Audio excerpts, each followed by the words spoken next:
Jacques Munier, bonjour. Bonjour Clara Lecoq-Réal. Il est 6h40 et dans votre journal des idées ce matin, vous vous intéressez à une biographie de Karl Kraus, de Jacques Le Rider, qui vient de paraître aux éditions du Seuil. Biographie qui retrace le parcours de cette figure centrale de la Vienne fin de siècle, un pamphlétaire redouté et un pourfendeur des compromissions de la presse inféodée, selon lui, au pouvoir de l'argent. Oui. Et même un enragé. Le terme est de Walter Benjamin qui lui a consacré un essai publié en 4 livraisons dans la Frankfurter Zeitung en mars 1931 et depuis peu disponible en français aux éditions Alia.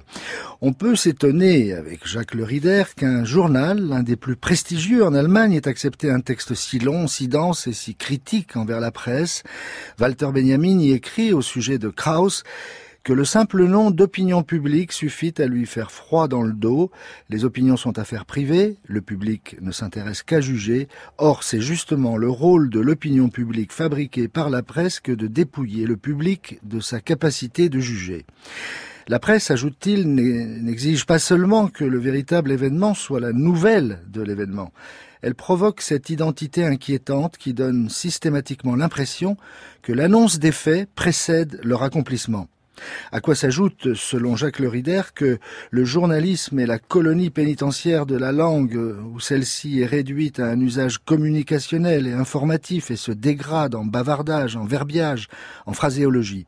La Grande Guerre lui apporte une terrible confirmation du rôle manipulateur de la presse qui a permis d'amener l'humanité à ce niveau, je cite, d'absolu manque d'imagination qui l'a rendu capable de déclencher une guerre d'extermination contre elle-même. Et le conflit mondial lui impose momentanément le silence. Sa célèbre revue, Die Fackel, suspend sa parution, ce qu'il justifie en dénonçant l'engagement volontaire des écrivains, coupables d'avoir eu, je cite, l'héroïque pensée de se réfugier là où aujourd'hui on est le plus à l'abri, dans la phraséologie.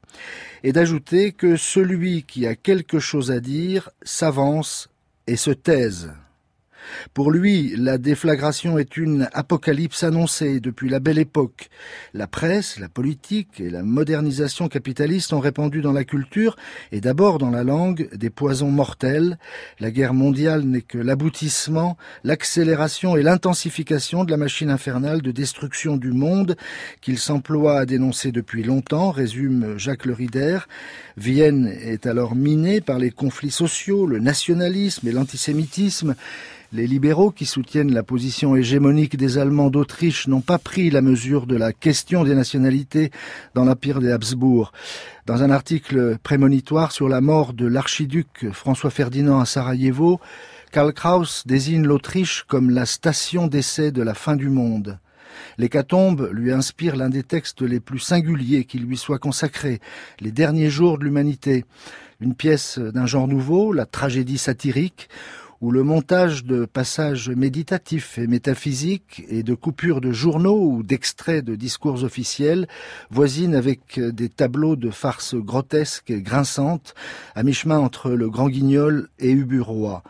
Dans la trajectoire météorique de Karl Kraus, un autre registre d'écriture tient une grande place, celui de l'aphorisme assassin.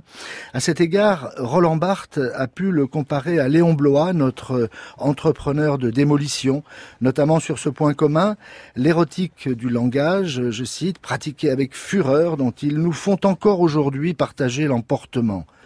Avant la grande presse libérale, la première cible de Karl Kraus fut le milieu littéraire de la jeune Vienne autour des figures d'Hofmannsthal, de Schnitzler, Hermann Bahr et quelques autres. Dans son pamphlet « La littérature démolie », au-delà de ce qu'on pouvait dénigrer comme du snobisme ou de la fêterie, il s'en prend à la posture de la décadence. Je cite « Vienne est le territoire spirituel de ces poètes choyés par un destin bienveillant qui mit dans leur berceau la grisette des faubourgs, et si parcimonieux qu'ils espèrent pouvoir se contenter toute leur vie avec quelques touches d'atmosphère viennoise. » Ailleurs, il raille les rencontres au café Grünsteidl de notre jeune Autriche, où les talents sont assis tellement serrés autour d'une table qu'ils s'empêchent mutuellement de grandir. Mais comme le montre Jacques Le Rider, le principal combat de Karl Kraus fut celui qu'il mena au nom de la langue contre les manipulations et l'asservissement qu'elle permet. Sur un ton plus léger que les anathèmes dont il est coutumier, voici une recommandation à méditer.